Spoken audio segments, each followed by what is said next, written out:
हाँ तो प्रिय विद्यार्थियों, आज हम स्वर और व्यंजनों का उच्चारण स्थान देखेंगे कि मुख विवर में उनका उच्चारण स्थान कौन से वर्ण का कहाँ कहाँ से होता है।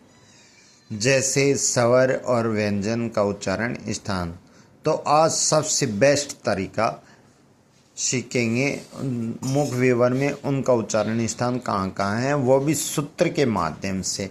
जैसे हमने पहले वीडियो में स्वर देख लिए थे और व्यंजन देख लिए थे, स्वर कौन से होते हैं और व्यंजन कौन से।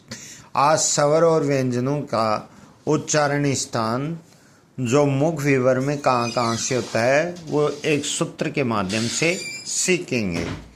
जैसे पहला सूत्र देखिए, अकु है विसर्जनीय नाम है कंठ है। यानी एक ही सूत्र से ये पूरे स्वर और व्यंजन का उच्चारण स्थान का पता चल रहा है कि अकु है विसर्जनीय नाम है कंठ है। यानी ऐसे है ए और आ, कु से कै वर्ग, अकु है से ए हल वाला आ जाएगा। और विसर्जनीय नाम है कंठ है, यानी विसर्ग आ जाएगा। इनका उच्चारण स्थान कहाँ से होगा? कंठ से। अकु है विसर्जनीय नाम है कंठ है, यानी ए आ कै वर्ग यानी पूरा कै वर्ग, कै ख ग घ अंग, ये सभी शामिल होंगे। इनका उच्चारण स्थान होगा कंठ से।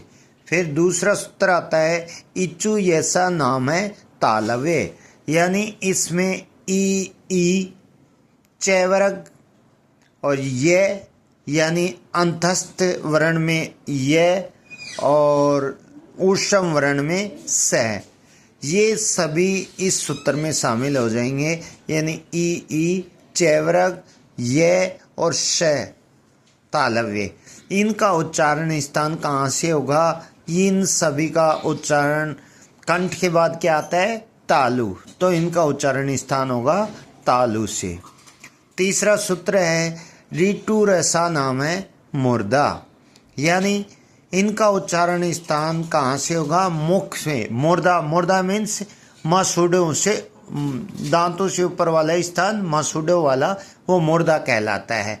यानी कंठ से, कंठ के बाद तालु से, फिर मुर्दा यानी मुख में इनका उच्चारण स्थान यानी मसूड़ों वाला स्थान। यानी हमारी जिह्वा कहाँ टच करेगी? मसूड़ों के टच करेगी। तो इसमें री टे रे और श षटकोण वाला, इनका उच्चारण किससे होता है? मुर्दा से। यानी टे वर्ग से तात्पर्य है यहाँ टे ठे डे ढे अण, ये सभी आ जाएंगे इसी में। अब अगला सूत्र है, ऋतु लसा नाम है दंता। यानी हमारे इनका उच्चारण करते समय हमारी जिह्वा किसको स्पर्श करेगी? दांतों को स्पर्श करेगी। यानी लृ तैवर्ग, यानी तैवर्ग में तै थे दे धे न, ये सभी आ जाएंगे। और ल और श यानी सलेट वाला, ये इनका उच्चारण स्थान कहाँ से होता है? दांतों से। अब अगला वर्ण आता है, उपदयमान्यम ओष्ठो। यानी उ और पैवर्ग, इनका उच्चारण स्थान यानी हमारे मुख विवर में कौन से अंग सक्रिय होंगे? होठ। यानी बिना होठों के इनका उच्चारण नहीं किया जा सकता है। उ और पैवर्ग, इसका उच्चारण पैवर्ग से तात्पर्य है पै फै बै भै मैं। यानी इन वर्णों का उच्चारण हम बिना होठों की सहायता से नहीं कर सकते हैं। इससे अगला सूत्र आता है, ए दे तो कंठे तालुवे।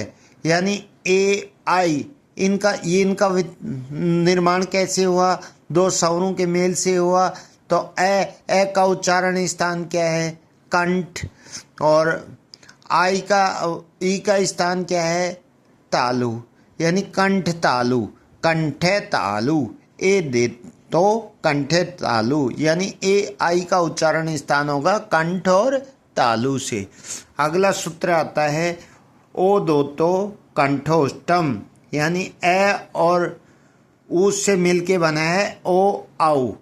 तो कंठ, ए का उच्चारण स्थान कंठ है और ऊ का उच्चारण स्थान है, ऊ का उच्चारण स्थान है होष्ठ।